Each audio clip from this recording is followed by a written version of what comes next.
क्या तू कभी सोचता है, मैं इतनी मेहनत करता हूँ फिर भी हार क्यों जाता हूँ। मैं कसम खाता हूँ कि अब ये गलती नहीं करूँगा, पर फिर वही गलती दोहरा देता हूँ। तुझे लगता है कि तेरी किस्मत खराब है या शायद तुझ में ही कोई कमी है, पर सच ये नहीं है।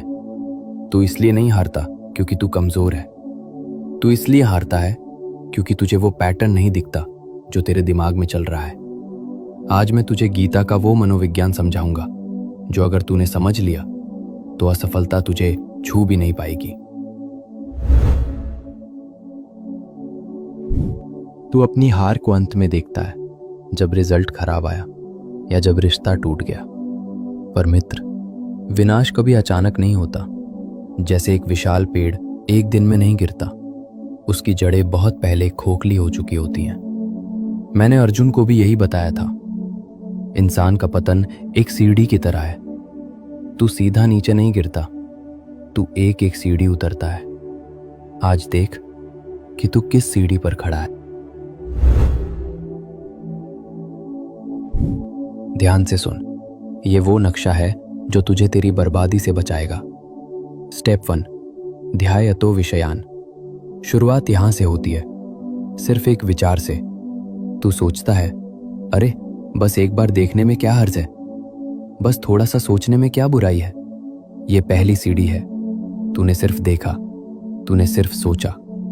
स्टेप 2, संगस्तेषु पजायते। बार बार सोचने से तुझ में उस चीज के लिए लगाव पैदा हो गया। अब वो विचार मेहमान नहीं रहा, उसने तेरे दिमाग में घर बना लिया। स्टेप 3, संगात संजायते कामा। लगाव अब प्यास बन गया है। अब तुझे वो चीज चाहिए। अब तेरी खुशी उस चीज की गुलाम हो गई है। स्टेप 4, कामात क्रोधो अभिजायते।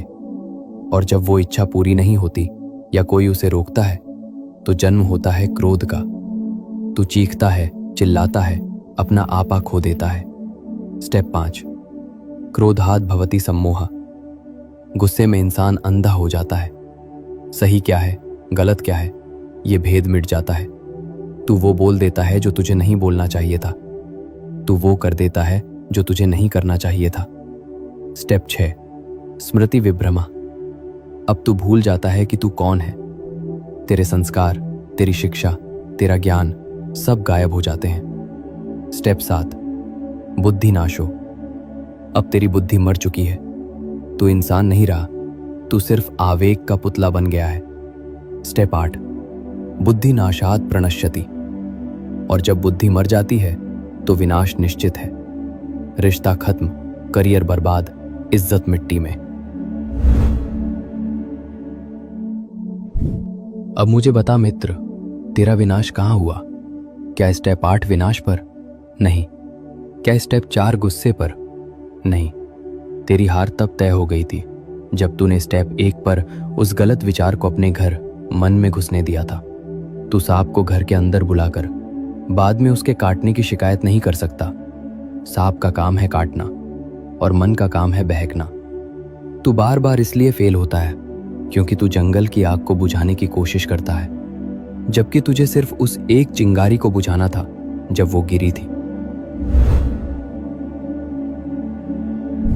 तो अब तू पूछेगा, केशव मैं क्या करूं? विचार तो आते रहेंगे। हाँ, विचार आएंगे, पर विचार को अंदर आने देना या बाहर रोकना ये तेरे हाथ में है। कल्पना कर कि तेरा दिमाग एक महल है और तू उसका द्वारपाल है। जब भी कोई विचार आए, चलो आज टाइम पास करते हैं, चलो नशा करते हैं, तो उसे गेट पर ही रोक दे। उससे आईडी कार्ड मांग। तू कौन है? तू अंदर क्यों जाना चाहता है? क्या तुझे अंदर जाने से मेरा भला होगा या विनाश होगा? जैसे ही तू होश में आता है, स्टेप 1 वहीं खत्म हो जाता है। और जब पहली सीढ़ी ही टूट जाएगी तो नीचे गिरने का सवाल ही नहीं उठता।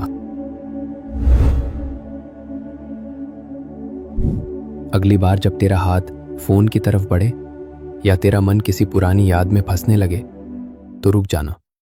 खुद से कहना, सावधान, ये सीढ़ी की पहली पायदान है। अगर मैंने यहां कदम रखा तो मैं 8वीं सीढ़ी तक गिरूंगा। उस पहले विचार को वहीं मार दे, उसे अटेंशन मत दे। अपना ध्यान तुरंत अपने कर्म, अपने लक्ष्य या मेरे नाम पर लगा दे।